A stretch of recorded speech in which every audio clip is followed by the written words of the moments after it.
চপৰে চপৰে এৰাইছে এটি পথ। খাৰুপেটীয়াত লোক নিৰ্মাণ বিভাগৰ ঠিকাদাৰৰ দুৰ্নীতি, বিভাগীয় অভিযন্তাৰ অনুপস্থিতিত পথ নিৰ্মাণৰ অভিযোগ। খাৰুপেটীয়াত লোক নিৰ্মাণ বিভাগৰ পথ নিৰ্মাণত ব্যাপক দুৰ্নীতি সংঘটিত হোৱাৰ তথ্য পোহৰলৈ আহিছে। দৰঙৰ খাৰুপেটীয়াৰ পৰা ভূতপুখুৰী হৈ কুঁৱৰী পুখুৰীলৈ যোৱা পথটো নিৰ্মাণত ব্যাপক দুৰ্নীতি অনিয়ম সংঘটিত কৰিছে কামৰ দায়িত্ব লাভ কৰা ঠিকাদাৰে।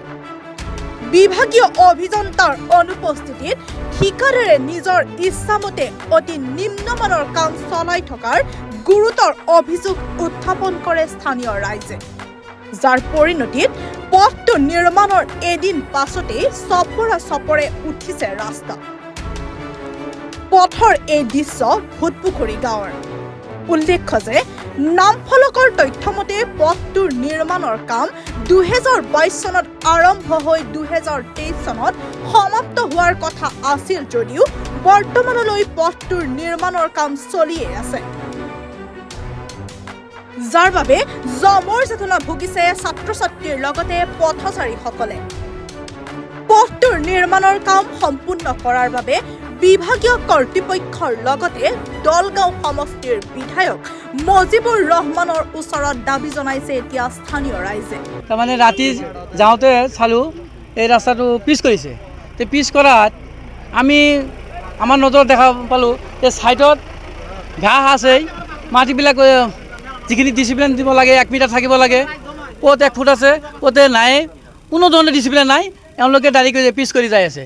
পিছত আমি পুৱাই আহি সুধিলোঁ, মহৰীক মাতিলোঁ। মহৰীক মাতাৰ পিছত যে আপোনালোকে যে কামটো ধৰিলে, কোনে কামটো কৰিব দিছে, যে ইঞ্জিনিয়াৰ, কোনটো ইঞ্জিনিয়াৰ দিছে, আপোনাৰ নম্বৰটো দিয়ক।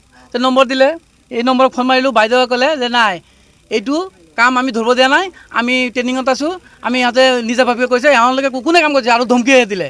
ধমকি দিয়াৰ পিছত আপোনালোকে কাম বন্ধ কৰি দিয়ক, আমি যাম, যোৱাৰ পিছত কামটো কৰিব। এই হিচাপত ৰাইজ বহুত গোট খাইছে। খাই পেলাই যে চালে ৰাস্তা তাৰমানে মাটিৰ ওপৰত পিচটো হৈ আছে, তেল চেল ঠিকমতে দিয়া নাই। ৰাইজে গোটেই যে আপোনালোকেও চালেই, মিডিয়াৰ জৰিয়তে আমি এটা কথাই ক'ব আশা কৰোঁ যে আমাৰ কামখিনি যি হিচাপত আছে ইষ্টিমেটৰ হিচাপত পূৰ্ণপূৰ্ণ হিচাপে কামখিনি হৈ যাব লাগে। মোৰ এইখিনি দাবী, আমি ৰাইজৰ হৈ আমি এইখিনি দাবী কৰিছোঁ। আৰু ৰাস্তাৰ কামত চাওক, আমি ৰাতিপুৱা আহিছোঁ, আহি কিনে চালোঁ আজি যে ৰাস্তাখন তাৰমানে কাৰ্বেটিং হৈ আছে, ভালদৰে চাফা হোৱা নাই। সেইকাৰণে আমি চবে সচেতন ৰাইজ আছিল ইয়াত, ৰাইজ লৈ আমি তাৰমানে এইবিলাক চালোঁ। চাই কিনে অলপ ধৰাধৰি কৰিলোঁ যে ৰাস্তা ইঞ্জিনিয়াৰ আহিছিল নে নাই, ইষ্টিমেট চাইছে নে নাই। ইয়াতে কৈছে ইঞ্জিনিয়াৰ আহিছিল, আকৌ কৈছে অহা নাই যদি ইঞ্জিনিয়াৰ ইয়াত লাগিব। সেইকাৰণে আমি চবে দাবী জনাইছোঁ। জনোৱাৰ পিছত ইয়াতে ইঞ্জিনিয়াৰ নাম্বাৰ দিলে, নাম্বাৰত ফোন কৰিলোঁ। ফোন কৰাৰ পিছত ইঞ্জিনিয়াৰে কয় আমিতো কাম কৰিব দিয়া নাই, কাৰ্বেটিং হৈছে বুলি আমি নাজানো। এইখিনি ইহঁতৰ লগত কথা বতৰা পাতি আছোঁ। ইয়াতে জোৰ জবস্তি ডিপাৰ্টমেণ্টৰ মানুহ কালি অহা নাই, সেইটো শুনা পাই আমি ইয়াতে আহিছোঁ। কিন্তু আহাৰ পিছত আজি ধৰিলোঁ ইয়াতে আমাক মুহুৰীবিলাকে অলপ জোৰ জবস্তি কৰিলে, নাই ভালদৰে কাম কৰিছে, অমুক আছিল তুমুক আছিল। পিছে আমি চালোঁ ইঞ্জিনিয়াৰো নাই, তলত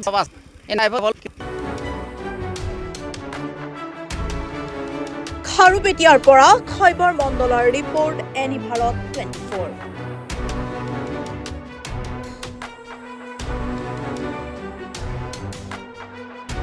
নমস্কাৰ, মই উৎপল দাস আৰু আপোনালোকে চাই আছে এনি ভাৰত। আৰু আপোনালোকক জনাবলৈ পাই মই বহুত সুখী হৈছোঁ যে আমাৰ সকলোৰে মৰমৰ শ্ৰদ্ধা জুবিন গাৰ্গৰ গীতসমূহৰ ভিত্তিত এটা খুব সুন্দৰ ৰিয়েলিটি শ্ব' এনি ভাৰতে আয়োজন কৰিছে, জুবিনৰ গানে কি আনে।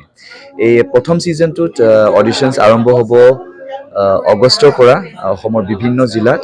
গতিকে মই সমূহ কলা কুশলী, বিশেষকৈ যিসকল প্ৰতিভাশীল গায়ক গায়িকা আছে আমাৰ সমাজত, তেওঁলোকলৈ মই এটা আহ্বান জনাইছোঁ, তেওঁলোকে প্ৰস্তুত হওক এই ৰিয়েলিটি শ্ব'ৰ বাবে।